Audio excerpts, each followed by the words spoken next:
Et nous pouvons maintenant entamer la deuxième session qu'on a donc intitulée « Penser les rituels individualistes ».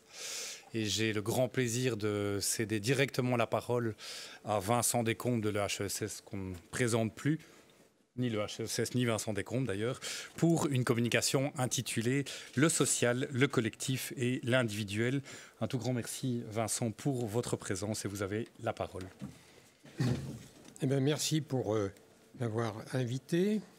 Alors, je suis particulièrement heureux de venir à ce colloque en l'honneur d'Alain, que ça me remet en mémoire les années où nous avions ensemble un séminaire collectif à l'école des études qui s'appelait La partie et le tout, avec Alain et Irène Théry et d'autres, et où nous traitions des questions fondamentales vers lesquelles je vais revenir ici même, dans le même esprit de remise en cause de ce qu'on croit savoir et de redéfinition de ce qu'on veut clarifier.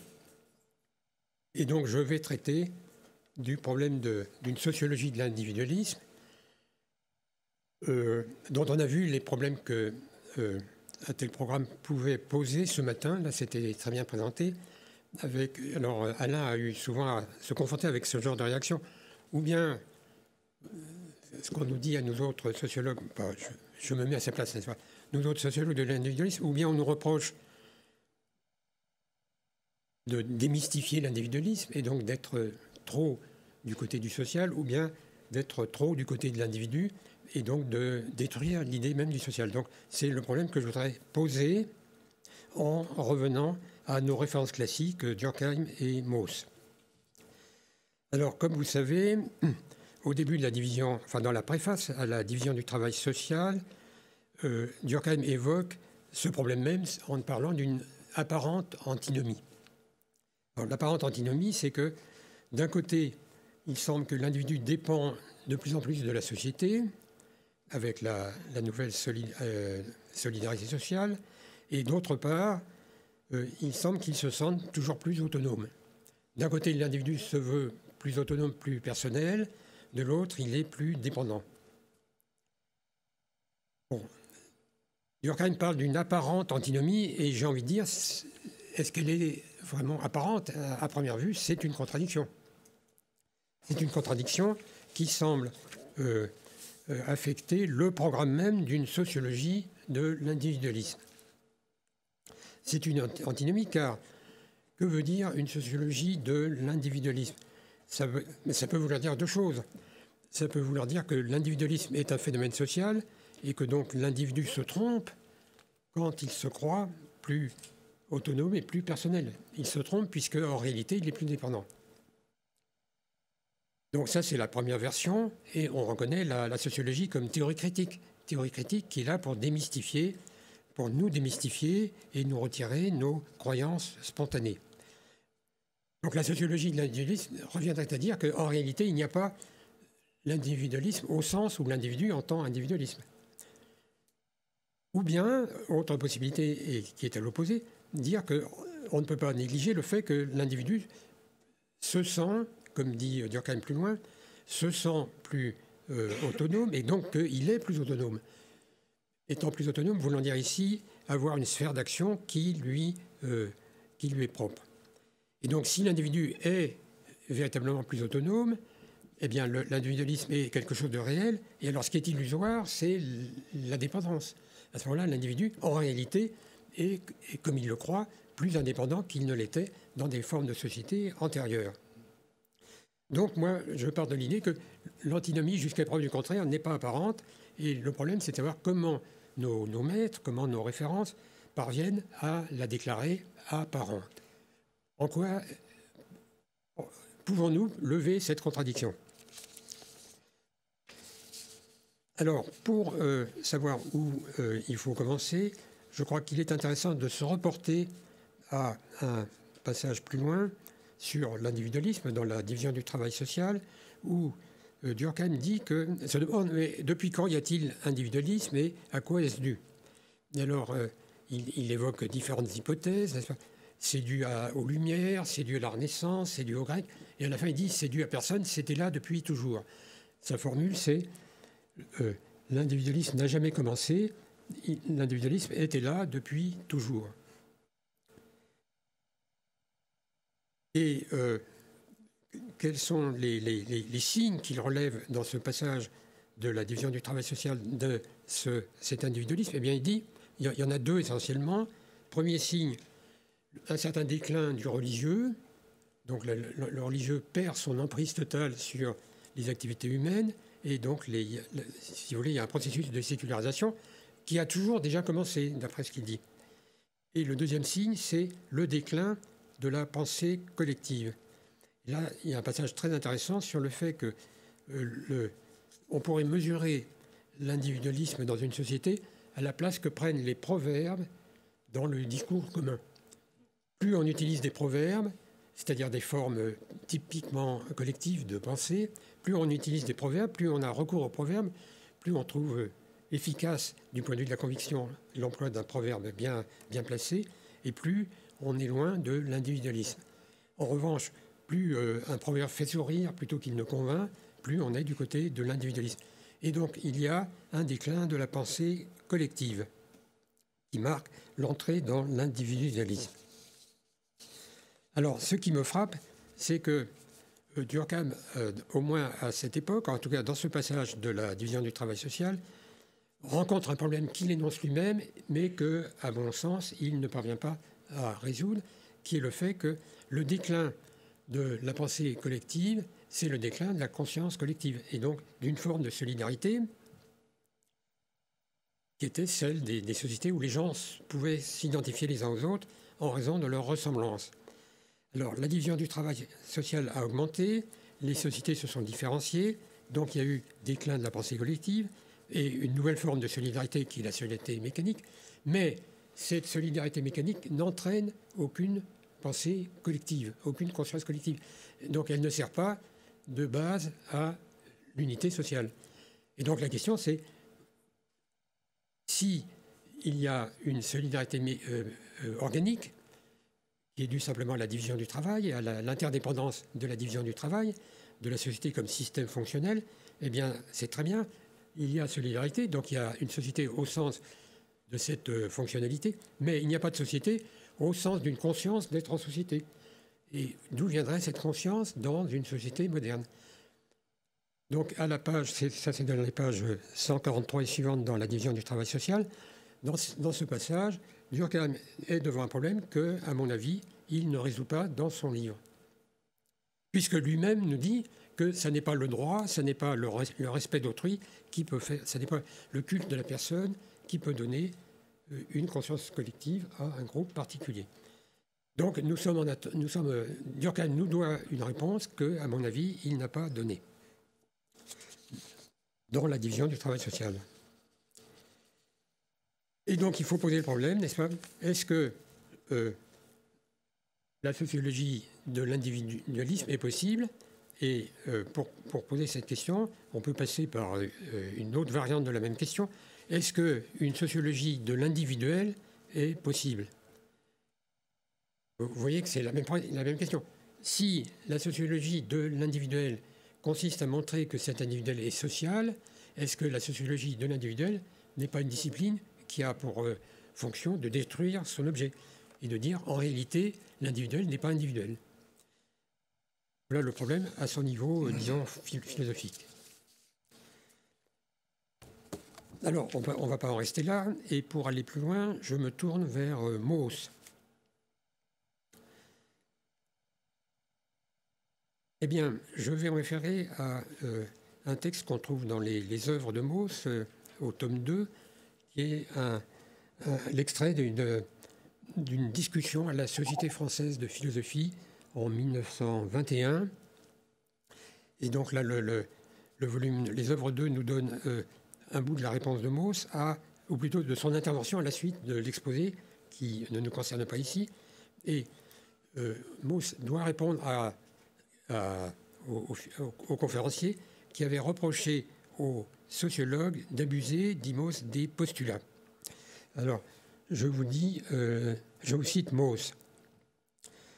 Mauss défend donc les recherches sociologiques et il dit ceci, je cite, « Ces recherches n'ont d'autre axiome que celui-ci, ne jamais oublier que l'homme pense en commun avec les autres, en société. Elles n'ont qu'un but, déterminer la part du social dans la pensée. Et donc, si je m'en tiens à la formule même de Mauss, je dirais, voilà l'axiome de l'école française de sociologie, à savoir, l'homme pense en commun. C'est en tant que l'homme pense en commun qu'il est en société. Et le but de la sociologie, c'est donc, quel que soit le sujet premier, le but ultime, c'est déterminer la part du social dans la pensée. Voilà l'axiome. Je remarque que plus près de nous, cet axiome a été réaffirmé par Louis Dumont au début de Homo Hierarchicus quand il dit, je cite, « C'est le premier mérite de la sociologie française d'avoir, en vertu de son intellectualisme, insisté sur cette présence du social dans l'esprit de chaque homme. »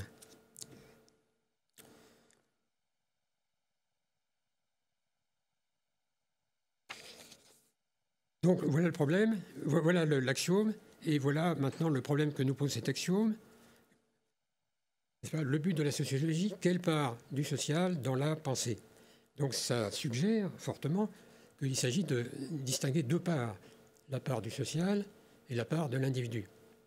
Eh bien, est-ce que le programme d'une sociologie de l'individuel ne consiste pas à dire que ce que nous croyons être la part de l'individu est en réalité, de nouveau, la part du social?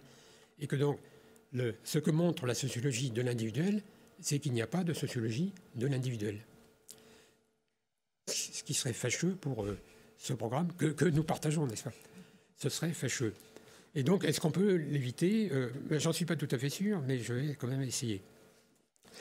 La question qu'on va poser maintenant, c'est comment interpréter penser en commun? Comment entendre, n'est-ce pas, l'homme pense en commun? Eh bien, il y a plusieurs sens possibles et je vais les écarter les uns après les autres pour en retenir un. Alors, le premier sens qu'on pourrait retenir, c'est penser en commun veut dire être plusieurs à penser quelque chose, c'est-à-dire être du même avis que d'autres sujets, que d'autres personnes.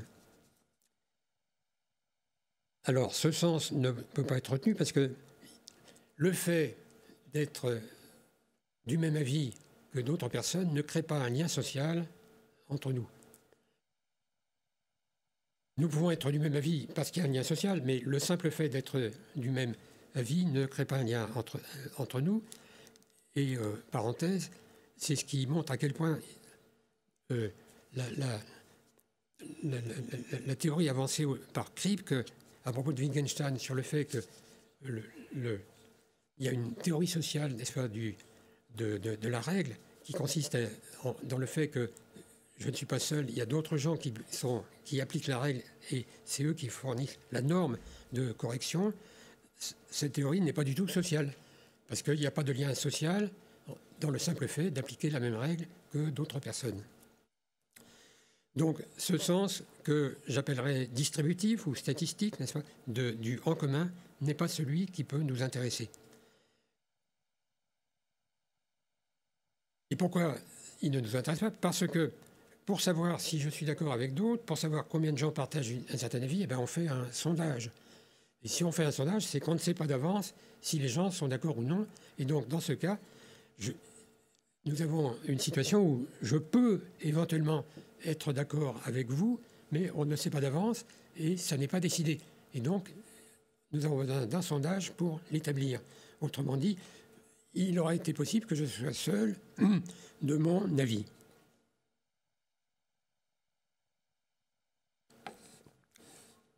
Donc, vous voyez, le pensée en commun qui est contingent ne nous intéresse pas parce que c'est un pensée qui est justement contingent. Ça aurait pu être différent, nous aurions pu être en désaccord. Alors, un deuxième sens qui se présente à l'esprit, c'est l'idée d'une activité collective. Nous pouvons penser à plusieurs, comme cela se passe, disons, dans un club de pensée, peut-être dans une revue. Je ne sais pas, la revue Esprit, Irène pourrait nous dire, est-ce qu'on pense en commun dans une revue, dans une secte, et plus généralement dans un cercle? Donc à ce moment-là, c'est ensemble que nous pensons, et donc nous pensons en commun. Mais cela ne peut concerner que des pensées qui sont justement non personnelles, qui sont collectives. Et donc ce n'est pas ça que nous cherchons non plus. Nous cherchons une socialité des pensées qui viennent à chacun de nous. Et donc le seul sens que l'on peut retenir, c'est celui de Mauss, je crois. Nous pensons en commun quand nous pensons dans les mêmes formes, dans les mêmes catégories.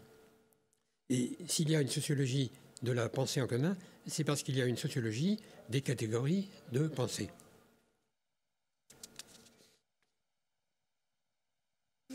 Alors évidemment, si les catégories sont choses sociales, alors l'accord sur ces catégories n'est pas une chose contingente, c'est nécessaire. Si je ne peux pas penser sinon dans des catégories, eh bien le fait que je m'accorde avec les gens de mon groupe sur ces catégories est nécessaire. Et donc on peut bien dire à ce moment-là, l'homme est en société quand il pense, puisqu'il pense dans les catégories de sa société. Donc ça nous demande d'admettre qu'il y ait des formes sociales de la pensée.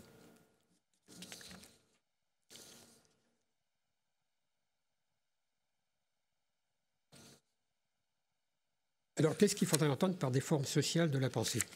Alors ici, je vais me reporter à un autre texte de Mauss, où il rencontre un problème analogue, qui est précisément le problème de faire la sociologie d'actes individuels. Il s'agit de ce qu'il dit de la magie dans un petit texte qui s'appelle « Introduction à l'analyse de quelques phénomènes religieux », qui servait de préface à des mélanges d'histoire des religions qu'il avait publiés en 1909 avec Hubert.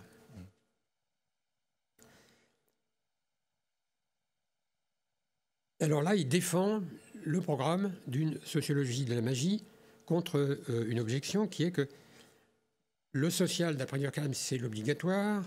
Or, les actes magiques sont illicites, n'est-ce pas, ça reste caché parce que c'est non seulement réprouvé, mais parfois interdit. Et donc, comment est-ce que la magie serait sociale si elle est non seulement, si elle n'est pas obligatoire, mais si elle est même interdite? Et donc, ce que fait Mauss déjà en 1909, c'est modifier la définition du social. Alors peut-être ça vaut la peine de citer son texte, qui porte ici contre Henri Baird, l'historien qui dirigeait à l'époque la revue de synthèse et qui donc avait critiqué les durkheimiens dans un article. Donc Mauss va lui répondre et il écrit ceci que je cite. Il fait parler l'historien, n'est-ce pas? Il lui répond, je cite, « Notre domaine ne va, nous dit-on, que jusqu'où l'on trouve des institutions. On nous abandonne le sacrifice, une partie de la magie, on nous conteste l'autre, et non moins catégoriquement toute une moitié de la mythologie. » Donc, ce qui veut dire, c'est que les historiens nous concèdent les rites, mais les historiens gardent pour eux les croyances. Je continue la citation. Je cite, « Les sociologues n'auraient pour eux que les groupes et leurs pratiques traditionnelles, mais on oublie qu'il y a des façons de penser en commun aussi bien que des façons d'agir en commun. Les calendriers sont choses sociales comme les fêtes, les signes et intersignes, aussi bien que les expiations des mauvais présages. Les uns et les autres sont des institutions. Les notions de sacré, d'âme, de temps, etc. sont également des institutions, puisqu'elles n'existent en fait dans l'esprit de l'individu que revêtues de formes qu'elles ont prises dans des sociétés déterminées. L'individu les reçoit par l'éducation dans des formules traditionnelles. Elles sont donc objets de sociologie. » Donc dans ce texte, on trouve les deux points que j'ai mentionnés tout à l'heure, à savoir, il y a des façons de penser en commun qui sont donc l'objet de sociologie, et d'autre part,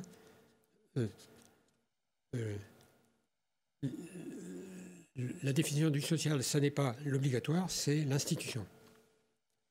Mais l'institution, dans un sens où nous appelons institution les catégories de pensée. L'idée de temps est une institution.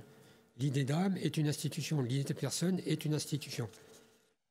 Donc voilà bien le programme d'une sociologie de la pensée d'un individu en tant qu'elle a en elle une part de social.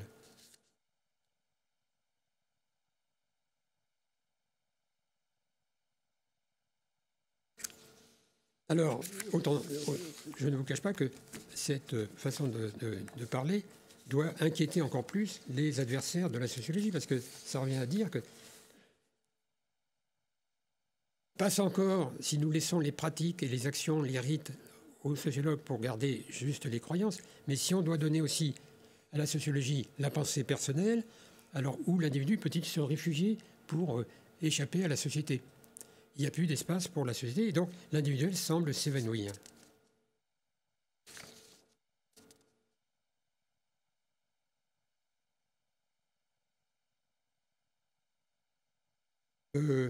On peut ajouter à cela un autre texte de Mauss qui va me permettre de dessiner peut-être une sortie de secours et que j'emprunte à son texte sur la prière. Donc dans le tome 1 des œuvres, vous avez un texte de Mauss qui, semble-t-il, avait déjà été préparé pour l'impression du vivant de Mauss, mais qu'il n'a pas publié, qui est donc resté inédit, sans doute parce qu'il lui reprochait certaines insuffisances, mais qui est un texte très intéressant.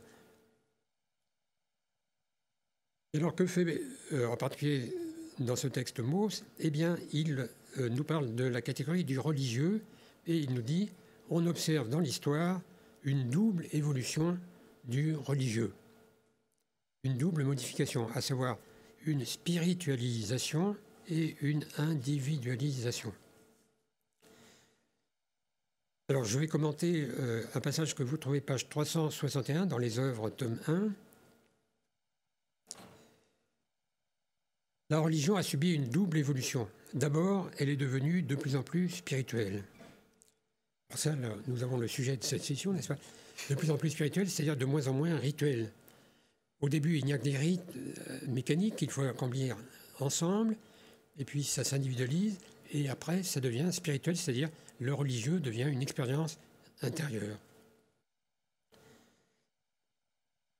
Mauss écrit, je cite, « Les rites sont devenus des attitudes de l'âme plutôt que des attitudes du corps.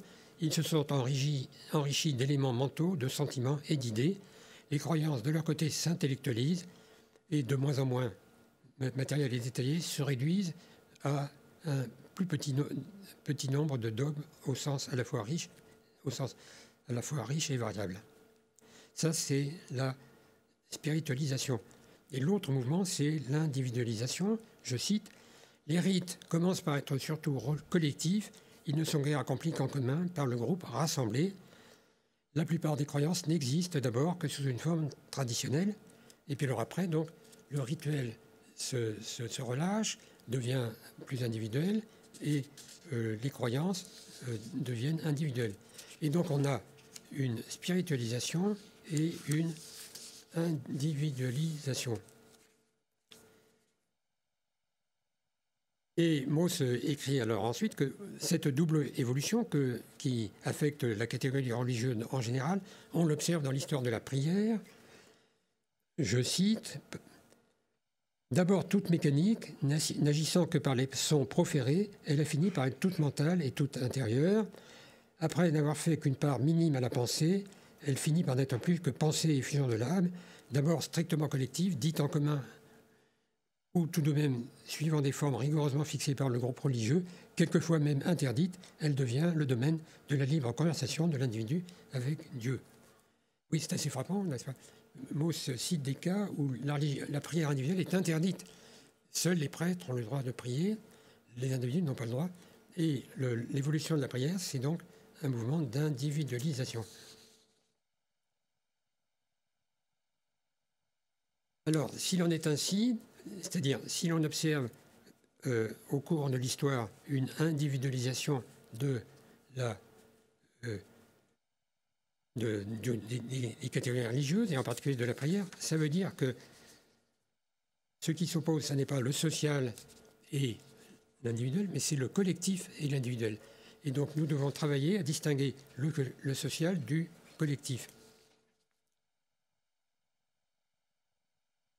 Le problème étant de savoir à quoi opposera-t-on alors le social. Mais il faut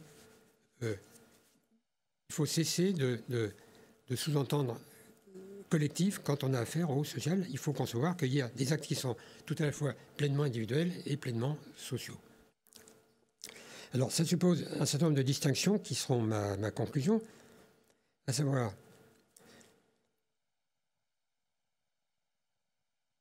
si on se livrait à une recherche, il faudrait détailler les différentes possibilités qui se présentent, à savoir faire un inventaire, n'est-ce pas ?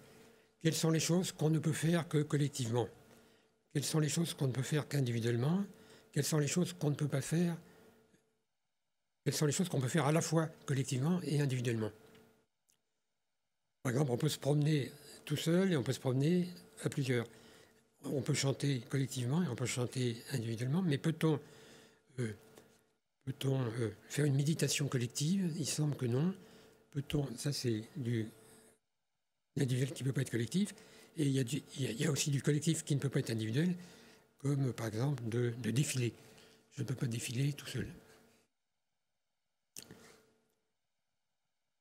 Donc ça donne l'idée que, en fait, le social ne se réduit pas au collectif, il y a du social en dehors du collectif. Une épreuve qu'on fait subir à une activité pour savoir si, qu'on fait subir chez les philosophes, à une activité pour savoir si elle est sociale ou individuelle, c'est ce qu'on peut appeler l'épreuve de Robinson Crusoe. Donc, prenez n'importe quelle activité, est-ce que Robinson aurait pu le faire ? S'il aurait pu le faire, est-ce que c'est individuel ? Et alors, si on regarde bien, on s'aperçoit qu'il y a bien des choses qu'il fait alors qu'il est tout seul, mais est-il vraiment tout seul ? Est-il tout seul quand il se parle à lui-même en anglais ? Il n'est pas tout seul puisqu'il y a avec lui la langue anglaise. Et donc, il parle une langue qui a un usage en dehors de lui, et donc il n'est pas vraiment tout seul. Donc le problème devient non pas est-ce que Robinson aurait pu le faire avant l'arrivée de vendredi, mais est-ce que Robinson aurait pu le faire s'il avait toujours été tout seul ? Et là, on se trouve devant une hypothèse vertigineuse et difficile à développer. Qu'est-ce que ça serait que Robinson ayant été toujours tout seul ? En réalité, c'est impensable. Et donc, le problème, c'est quand Robinson s'isole, qu'est-ce qui lui arrive ? Est-ce qu'il se désocialise ? La réponse est non, puisqu'il parle toujours anglais. Qu'est-ce qu'il faudrait quelle modification doit-on supposer pour que Robinson devienne un individu au sens d'un être asocial ? Eh bien, c'est en réalité difficile à dire, parce que qu'est-ce que ça serait qu'un individu humain et non social ?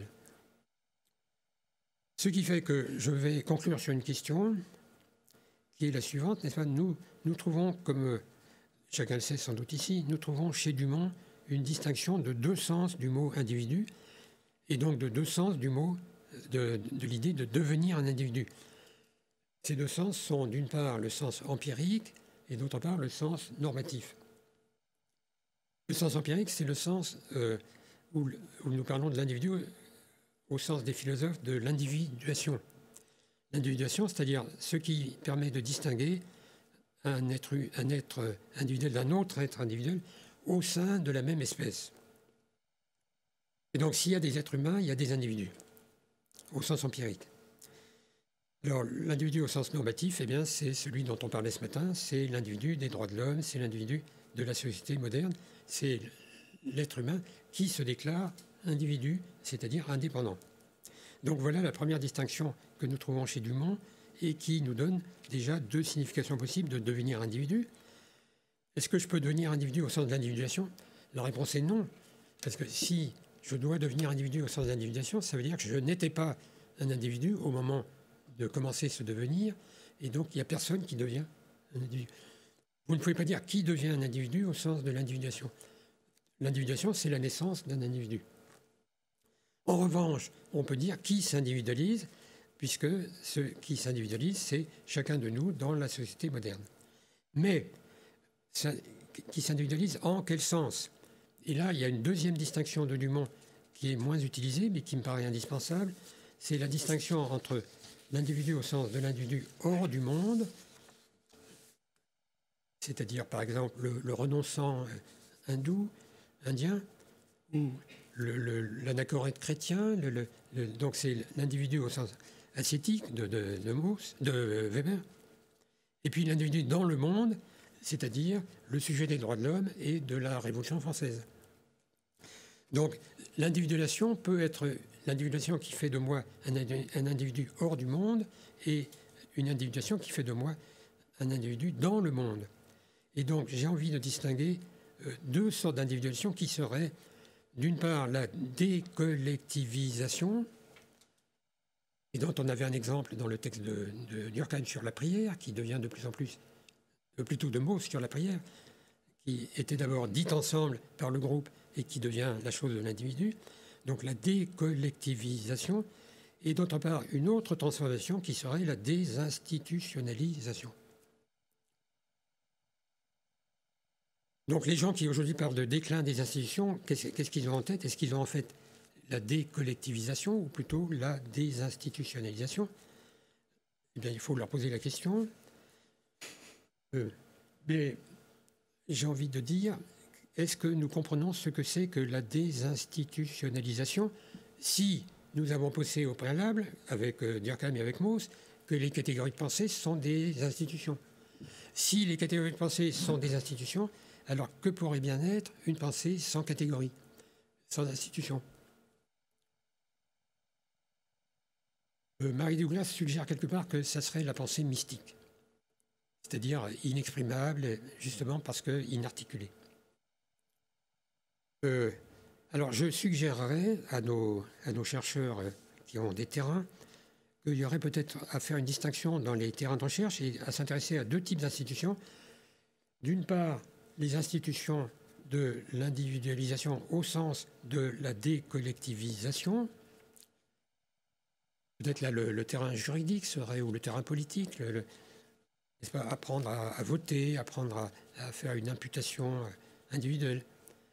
Et puis d'autre part, les institutions de l'individualisation au sens de la désocialisation. Et là, le problème, c'est est-ce que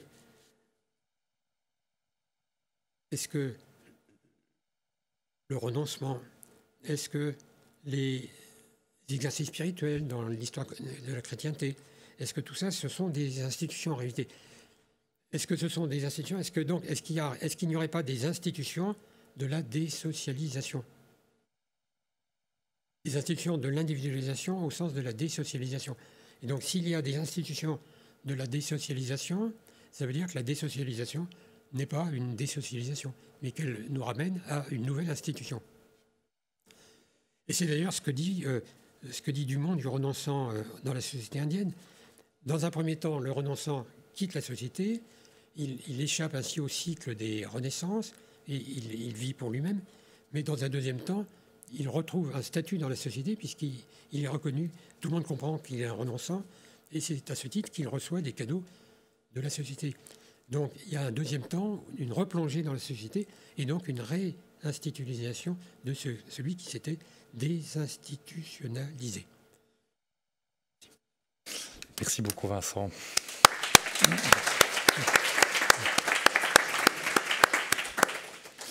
Merci beaucoup. Ben, effectivement, c'est passionnant. Je ne suis pas sûr non plus que la sociologie de l'individualisme soit sauvée des eaux à vous entendre, mais on pourra y revenir dans la discussion. Je pense aussi que sur cette question de la désocialisation comme institution, ben, on en parlera demain avec l'intervention de Maya Fransten sur le hikikomori. Mais pour l'instant, la parole est à la salle. Non, j'ai une toute petite question, Vincent, parce qu'évidemment, cette distinction plusieurs collectifs communs, c'est évidemment fondamental, mais est-ce qu'on peut vraiment, enfin, je pense aux renonçants, est-ce qu'on peut vraiment parler d'institution de la désocialisation? Parce que c'est une forme de socialisation outre le renonçant aussi. Ou ça n'a pas de sens, ma question? Non, elle a plein de sens. Et elle nous met, nous, lecteurs de ces grands auteurs, devant une question qui est celle de l'écart que fait Dumont par rapport à Durkheim. Et j'y suis spécialement sensible parce que Dumont me répond dans l'introduction aux essais sur l'individualisme, justement sur ce point. que je n'ai pas tenu compte du fait qu'il y a un changement chez Dumont. J'ai fait comme s'il était resté sur la position durkheimienne. Alors la position durkheimienne, c'est l'individualisme ne commence jamais, il est toujours là, il ne fait que progresser, et donc c'est une histoire continue. Il n'y a pas de rupture, il n'y a pas de révolution des valeurs qui nous ferait passer du traditionnel au moderne. Et donc en ce sens-là, il y aurait... cette position, c'est un peu celle que je verrais dans la suggestion que tu fais. Mais si on introduit une rupture, s'il y a une discontinuité, si donc il n'y a pas de passage continu possible du holisme traditionnel à notre individualisme moderne, alors il y a cette rupture qui est une révolution des valeurs, elle doit introduire l'idée d'individu. Et c'est là que Dumont dit, mais cette introduction de l'idée d'individu, je la trouve en Inde chez le renonçant. Donc le renonçant doit effectivement quitter la société. Et ce sont les mots mêmes de Dumont. Il doit quitter la société, il doit être émancipé. Donc il ne se... Ce n'est pas un réformateur ou un révolutionnaire qui changerait la socialité. Il est censé abolir la socialité. Mais comme il l'abolit parmi les autres, et donc il est sorti du cycle des échanges, il n'a plus de dette à payer, mais il a un statut. Et qu'il a un statut, ça veut dire que les gens savent que c'est un renonçant. On ne le prend pas pour un fou, mais pour un renonçant. Et ça serait la même chose avec les moines en Occident. N'est-ce pas? Les moines sont peut-être des fous, mais pas des fous au sens pathologique. Ce sont des renonçants. Donc c'est pour ça que j'ai parlé de désocialisation suivie de... Alors c'est peut-être dans la resocialisation qu'il y a la part d'invention et donc de création d'une autre forme de socialité qui est, je crois, ça serait ça qui t'intéresserait. Sonia, une question. Est-ce que vous pourriez revenir sur la raison pour laquelle on ne peut pas tenir le partage d'avis pour créateur de liens sociaux? J'entends par là, est-ce que l'avis minoritaire ne conduit pas parfois à générer du lien social? Alors, pas forcément en passant par des institutions comme le groupe politique, mais aujourd'hui, évidemment, on pense beaucoup aux échanges qui peuvent avoir lieu à l'occasion ou dans le cadre des réseaux sociaux et qui conduisent parfois à des agrégations ou peut-être justement à du lien social en lien avec des avis minoritaires, ou peut-être que je mélange différents concepts. Est-ce que vous pourriez revenir pour m'éclairer sur cette idée que le partage d'avis ne suffit pas à générer du lien social?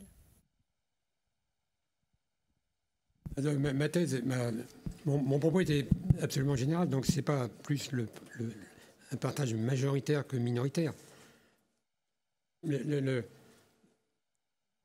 C'est beaucoup plus simple, n'est-ce pas? J'ai une certaine idée, par exemple, qu'il fait beau. Suis-je le seul de mon avis, ou est-ce que d'autres sont de mon avis? C'est un fait contingent.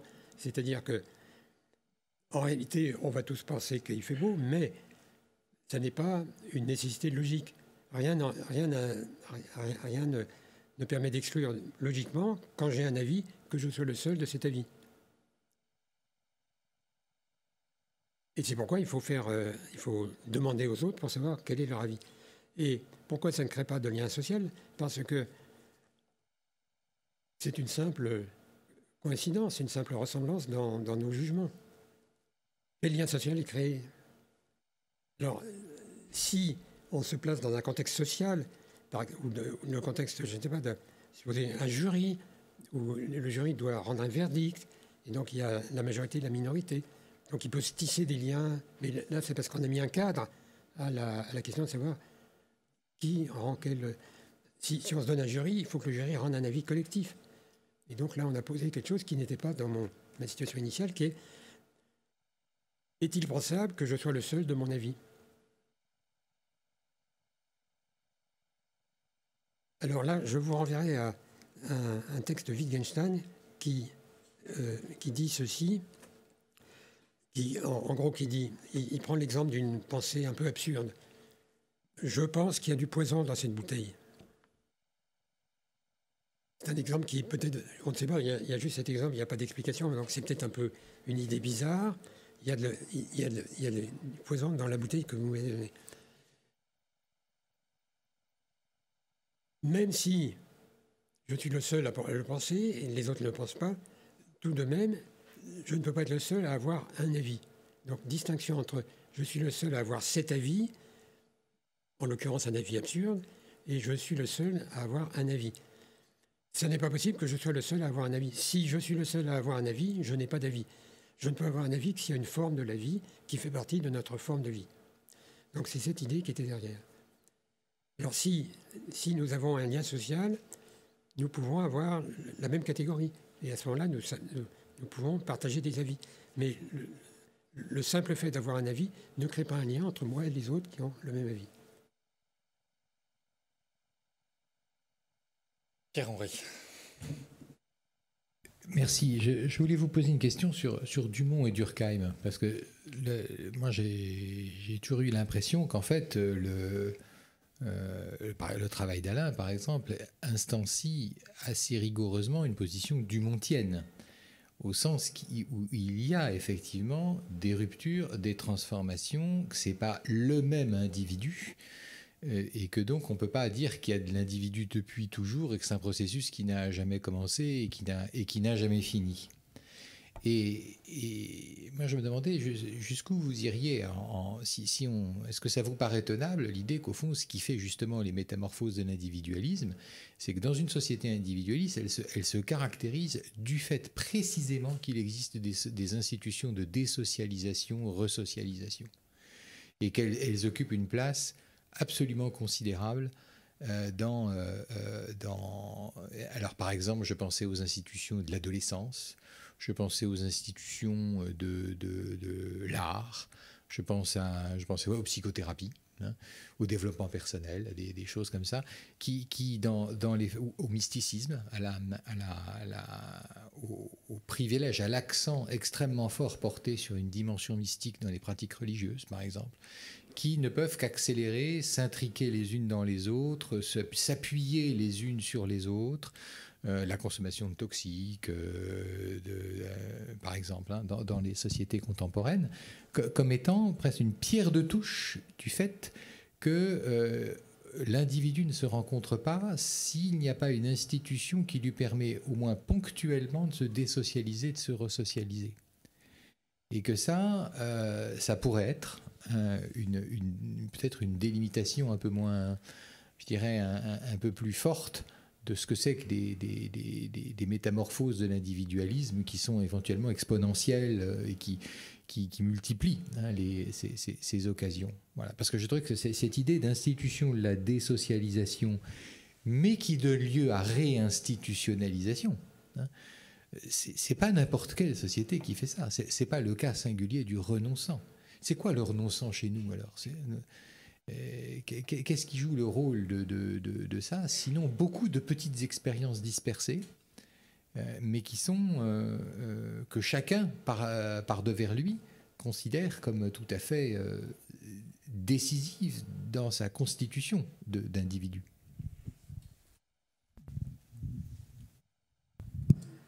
Oui. Je ne suis pas en désaccord, n'est-ce pas? Notre société est une société où il y a des institutions collectives de la désocialisation au sens de la désocialisation. Il y a des institutions collectives de l'individualisation au sens de la désocialisation. Alors, quelles sont ces institutions? Y a-t-il des exemples? Eh bien oui, j'ai les mêmes exemples. Les exercices spirituels, l'œuvre d'art. J'ai même écrit un livre sur Proust qui développe cette idée. Mais néanmoins, à la fin, je me pose la question, est-ce qu'il y a vraiment un moment sans institution? Alors, dans un autre registre, on dirait, mais le changement de paradigme de Thomas Kuhn, il y a un moment où on est sans paradigme, mais il y avait un paradigme, il y a un autre paradigme, et entre les deux, qu'est-ce qu'il y a? Donc ça pose un problème. C'est aussi le problème de la révolution, n'est-ce pas, entre une légitimité et l'autre légitimité. Est-ce qu'il y a un moment de chaos? Est-ce que c'est ça le moment effervescent de Durkheim? Donc ça pose un problème pour lequel je n'ai pas encore une réponse bien ferme, mais pour lequel je crois qu'il est utile de distinguer décollectivisation qu'on peut observer dans les arts, la chanson, etc. Et puis, des institutionnalisations. Donc je soumets à votre jugement l'idée que ça sera une distinction utile. Juste par rapport à ce que vous venez de dire, est-ce que ce ne serait pas utile simplement de comparer avec une référence classique? Turner, par exemple, quand il étudie les rites de passage, envisage la possibilité, donc là dans le cadre de sociétés dites traditionnelles, de la mise en place d'une antistructure.